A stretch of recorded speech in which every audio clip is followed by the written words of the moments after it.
আল্লাহর নবী বলেছেন, সংখ্যাগরিষ্ঠ মুসলিম এলাকায় যারা সংখ্যালঘু হবে তাদের প্রতি ভালো ব্যবহার করবে, ভালো আচরণ করবে।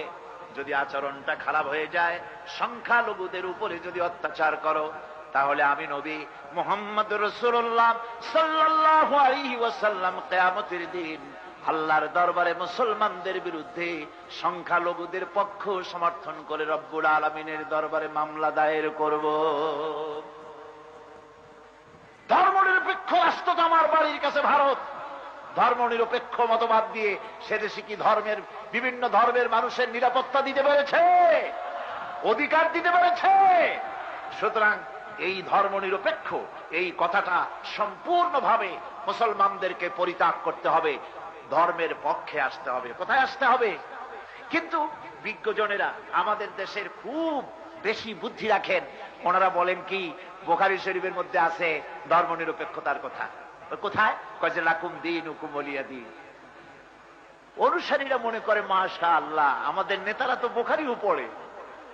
বাঙ্গালে হাইকোর্ট দেখাই দিল, কোরআন শরীফের আয়াত নিয়ে ঢুকাইল বুখারীর মধ্যে। ভাই, আমি আপনাকে প্রশ্ন করি, লাকুম দীনুকুম ওয়ালিয়া দীন এইটা দিয়ে কি ধর্মনিরপেক্ষতা বুঝায়?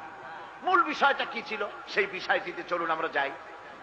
কাফেরেরা বলেছিল মুহাম্মদ সাল্লাল্লাহু আলাইহি ওয়াসাল্লাম, ধর্ম নিয়ে আমাদের মধ্যে যে কাশমাকাশ হচ্ছে, আমাদের মধ্যে যে একটা টানাপোড়েন হচ্ছে, আসুন আমরা একটা কথায় ঐক্যবদ্ধ হই। সেটা কি? আমরা যারা আছি ইসলাম মানি না, আমরা কিছুদিন আপনাদের মসজিদে গিয়া আল্লাহরে দুইটা সেজদা দিয়ে আসবো, আর আপনারা কিছুদিন আমাদের মন্দিরে আইসা আমাদের মূর্তিগুলারে একটু প্রণাম করে যাবেন।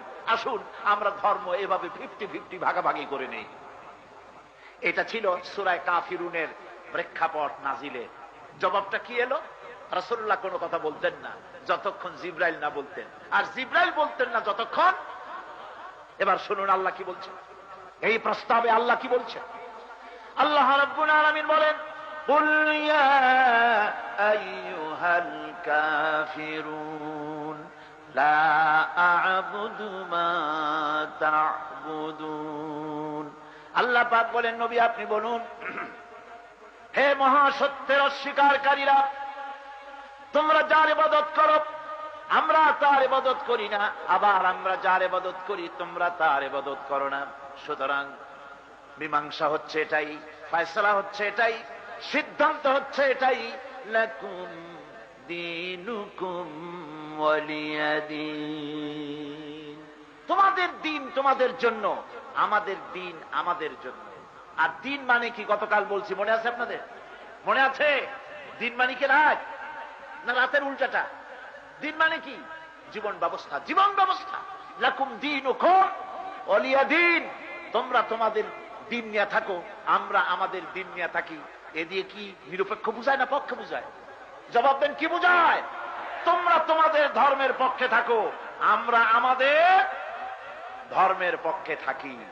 সুতরাং হিন্দু আপনি আপনার ধর্মের পক্ষে থাকুন, খ্রিস্টান আপনার ধর্মের পক্ষে থাকুন, ইহুদি আপনার ধর্মের পক্ষে থাকুন, বুদ্ধিস্ট আপনার ধর্মের পক্ষে থাকুন, শিখ আপনার ধর্মের পক্ষে থাকুন, মুসলমান তার দিন নিয়ে ইমাম দিয়ে আপনার ধর্মের পক্ষে থাকুন। সুতরাং কোন মুসলমান ধর্ম নিরপেক্ষ মতবাদকে বিশ্বাস করতে পারে না, মানতে পারে না।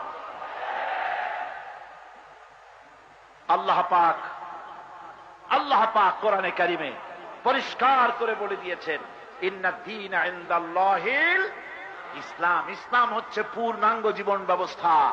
সব এই কোরআনের মধ্যে আমি বলে দিয়েছি। কে বলে দিয়েছেন? আল্লাহ পাক কোরআনে কারিমে বলেছেন, ফামান তাবিআ হুদায়া ফালা খাউফুন আলাইহিম ওয়ালা হুম ইয়াহজানুন। আমার এই হেদায়েত, হেদায়েত মানে কি? কোরআন। এই কোরআন শরীফের নাম শুধু কোরআন না, কোরআনের নাম ফুরকান, কোরআনের নাম হুদা, কোরআনের নাম শিফা, এর নাম তানজিল, এর নাম নূর, এর নাম কিতাব। আল্লাহ পাক বলছেন, ফামান তাবিআ হুদায়া, এই কোরআন যারা মানবে, যারা অনুসরণ করবে, ফালা খাউফুন আলাইহিম, ওদের জন্য কোনো ভয় নাই। সুবহানাল্লাহ, সুবহানাল্লাহ কইতে ইচ্ছা করে না? এটা কোনো নির্বাচনী ওয়াদা নয়, নির্বাচনে যেমন এক একজন আসেন মঞ্চের উপরে দাঁড়ান আর বলেন ভাইয়ের আমার, বোনের আমার, এবার আমার বালতি মার্কা বাক্স, আপনারা আমাকে আর একটা বার ভোট দিয়া গোটা জাতির 12:30 বাজাইবার সুযোগ দিন। এটা এরকম কোন নির্বাচনী ওয়াদা নয়। এ ওয়াদা কার? বিশাল আকাশের মালিকের ওয়াদা। বিস্তীর্ণ এই জমিন, পাহাড় পর্বত, সমুদ্র, মহাসমুদ্র, কুল কায়নাতের মালিক আল্লাহ সুবহানাহু ওয়া তাআলার ওয়াদা।